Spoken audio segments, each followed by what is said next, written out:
हमने previous lecture में हमने डिस्कस कर चुके हैं square root by division method के ज़रिए। अच्छा, मुझे स्टूडेंट्स ने पूछा कि सर रिमाइंडर 0 क्यों नहीं आ रहा है। बेटा देखिए, परफेक्ट स्क्वायर नंबर्स होंगे तो उनकी जो by square root division method के स्क्वायर रूट मालूम करना है बाय डिवीजन मेथड के ज़रिए, तो फिर रिमाइंडर 0 आ जाएगा। अगर कोई भी परफेक्ट स्क्वायर नंबर नहीं है तो फिर हम रिमाइंडर कभी भी 0 नहीं आएगा। याद कर लें, रिमाइंडर बिल्कुल कभी 0 नहीं आएगा अगर परफेक्ट स्क्वायर नंबर है। जैसे कि परफेक्ट स्क्वायर नंबर मतलब कौन सा 25 है, 36 है, 49 है, 81 है, या 9 है, या 4 है, या 16 है। ये जो परफेक्ट स्क्वायर नंबर है इनकी जो बाय डिवीजन मेथड के जरिए सोल्व करूंगा तो फिर रिमाइंडर 0 आ जाएगा, अदरवाइज रिमाइंडर 0 नहीं आएगा। अच्छा, वो एक और भी याद कर लें, पॉइंट के बाद जो है 3 डिजिट्स या 4 डिजिट्स तक चलना है। वो भी किस तरह, वो आप क्वेश्चन में कहेगा कि अगर जो है फॉर एग्जांपल कोई भी किसी नंबर का स्क्वायर रूट मालूम करें up to 3 decimal. Up to 3 decimal का मतलब यही है कि पॉइंट के बाद 3 डिजिट्स तक चलना है। Up to 2 decimal it means के पॉइंट के बाद 2 डिजिट्स तक चलना है। तो वो किस तरह प्रॉब्लम सोल्व करेंगे वो भी आप लोग यहाँ पे इस लेक्चर में जो है आप लोग को इंशाल्लाह समझ में आ जाएगा। तो अभी यहाँ पे हमें मालूम करना है, हमें कह रहा है कि हमें एक एग्जांपल है, find the square root, find the positive square root, positive square root of 3 का पॉजिटिव स्क्वायर रूट मालूम करें अप टू डेसिमल 2, मतलब डेसिमल 2 तक जो है हम पॉइंट के बाद 2 डिजिट तक चलना है। हमें मालूम करना है स्क्वायर रूट 3 का स्क्वायर रूट मालूम करना है up to decimal 2। It means के डेसिमल के बाद 2 डिजिट से जो है तक चलना है। अप टू डेसिमल 3 भी कह सकता है, 4 भी कह सकता है, 5 भी कह सकता है। तो आप लोगों को उस तरह तक चलना है, ठीक है बेटा। अच्छा, अब अगर कह रहा है कि अप टू डेसिमल 2 तो इट मीन्स के आप लोगों को 4 जीरो अपने तरफ से देने हैं। अगर कह रहा है कि अप टू डेसिमल 3 तो इट मीन्स के 6 जीरो आप लोगों को अपने तरफ से देने हैं। अगर कह रहा है कि up to decimal 4 it means के 8 जीरो आप लोगों को 8 जीरो आप लोगों को अपनी तरफ से देने होंगे। अब यहाँ पे अप टू डेसिमल 2 कह रहा है, इट मीन्स के 4 जीरो आप लोगों को देने। बाय डिवीजन मेथड के जरिए सोल्व करना है इसको, ये नंबर को हमें मालूम करना है, 3 का स्क्वायर रूट मालूम करना है। तो यहाँ पे अप टू डेसिमल 2 कह रहा है, इट मीन्स के 4 जीरो आप लोगों को अपने तरफ से देने, 4 जीरो अपने आपको प्रॉब्लम में अपने तरफ से देने। तो बात समझ में आ रही है। अच्छा, उसके बाद अगर 3 डेसिमल कहता और अप टू 3 डेसिमल तो मुझे 6 जीरो देने पड़ते। अच्छा, अब यहाँ पे आप लोगों को पता है कि बाय डिवीजन मेथड से यहाँ से हम जो है पेयर बनाते हैं। इन दोनों नंबरों का पेयर है, यहाँ पे इन दोनों का नंबरों का पेयर है, लेकिन यहाँ पे इनको कैप दे देंगे, इनका पेयर नहीं बन रहा है। तो सबसे पहले जिनको पेयर नहीं दिया है, कैप दिया है, सबसे पहले उसको सोल्व करें, उसको सिंप्लीफाई करें। तो आप लोगों को टेबल का पता है, बाय कंप्लीट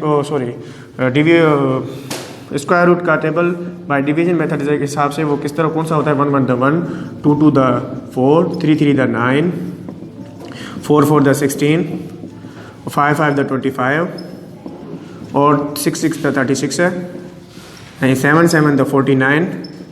मैं इसलिए लिख रहा हूँ अगेन कि ताकि आप लोगों को आइडिया हो, तो जब भी डिवीजन मेथड हम सोल्व करेंगे यही टेबल जो है हम सिंपलीफाई यूज़ कर सकते हैं और कोई भी टेबल यूज़ नहीं कर सकते।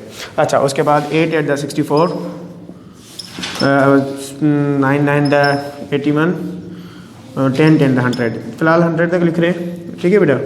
अच्छा, अब यहाँ पे यही टेबल यूज़ करके हम सिंप्लीफाई कर सकते हैं। सबसे पहले इन जो कैप दिया हुआ है उसको सिंप्लीफाई करें।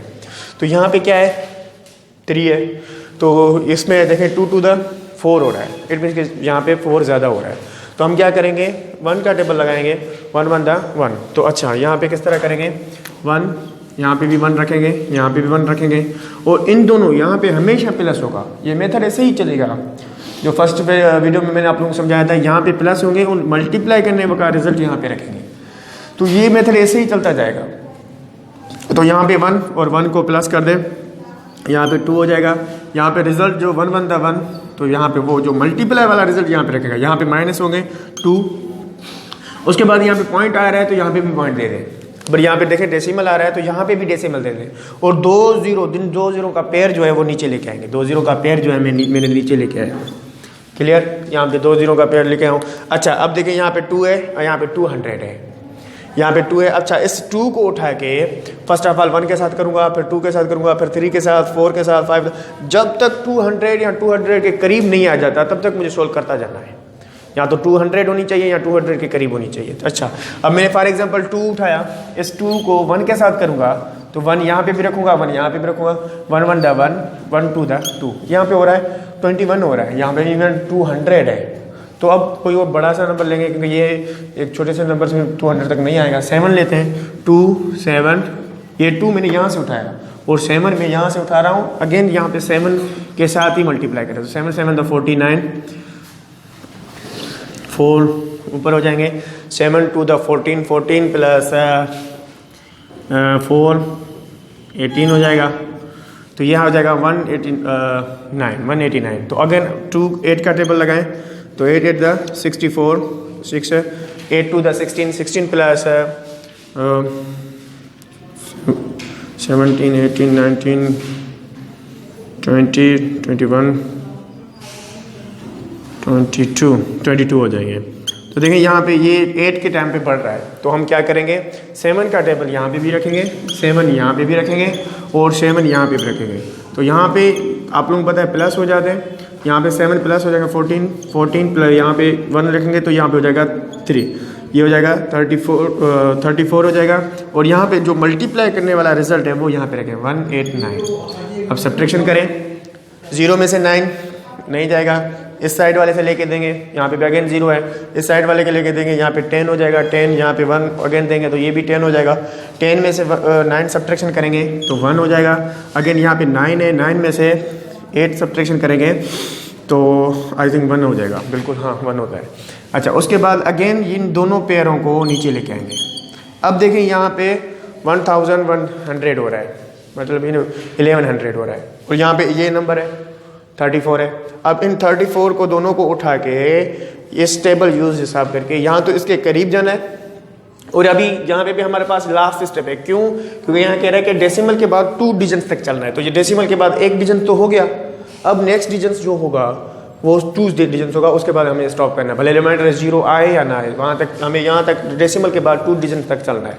अच्छा, अब यहाँ करना है 34 हमने लेंगे, 34 लिया हमने, और इसके 1 के साथ 2 के साथ 3 के साथ इस टेबल के हिसाब से लेके सोल्व करते जाएंगे। तो 34 उठाया, फर्स्ट ऑफ ऑल मैं एक बड़ा सा नंबर ले रहा हूँ, 4 ले रहा हूँ, 4 के साथ मल्टीप्लाई करके चेक कर रहा हूँ कि ये 1100 तक का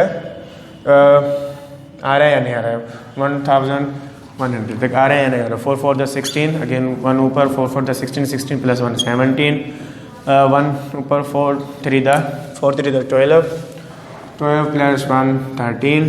तो ये देखें ये 4 के साथ बढ़ रहा है, तो हम थोड़ा सा कम लेंगे, तो यहाँ पे हो गए 13, 2 लेके देखते हैं। 2 यहाँ से किया, 2 2 द 4, 4 2 द 8, 3 2 द 6, 2 के साथ छोटा हो रहा है, कम हो रहा है, तो अब क्या करेंगे, 3 के साथ डिवाइड करके देखते हैं, मल्टीप्लाई करके देखते हैं। 3 3 द 9, 3 4 द 12, 3 3 द 9, 9 प्लस 1 10। तो देखें यहाँ पे 3 के साथ यहाँ तक रिजल्ट आता है 1029,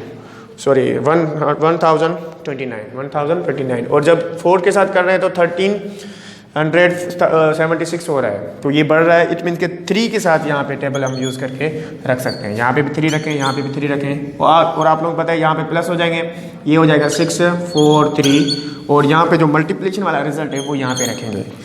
अच्छा, मल्टीप्लिकेशन वाला रिजल्ट यहाँ पे रखें, सब्ट्रैक्शन करें, यहाँ पे 0 में से 9 नहीं जाएगा, एक लेके देंगे, 10 में से 9 गया, 1 9 में से 2 गया, 7, यहाँ पे 0 जाएगा, 0 में से 0 0, और 1 में से 1 जाएगा 0, तो ये आ जाएगा 71 यहाँ पे बचेगा, और ये जो आंसर हमारा होगा 1.73। तो देखें बेटा यहाँ पे अप टू डेसिमल 2 कहा, इस वजह से मैं यहाँ तक डेसिमल के बाद 2 डिजिट तक चल रहा हूँ। अगर अप टू डेसिमल 3 कहेगा तो मेरा आगे स्टेप भी होगा, नेक्स्ट स्टेप होगा, और रिमाइंडर 0 इसलिए नहीं आ रहा है कि परफेक्ट स्क्वायर नंबर नहीं है।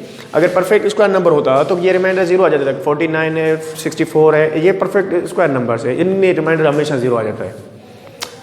उम्मीद है आप लोगों को समझ में आया होगा। Thank you very much.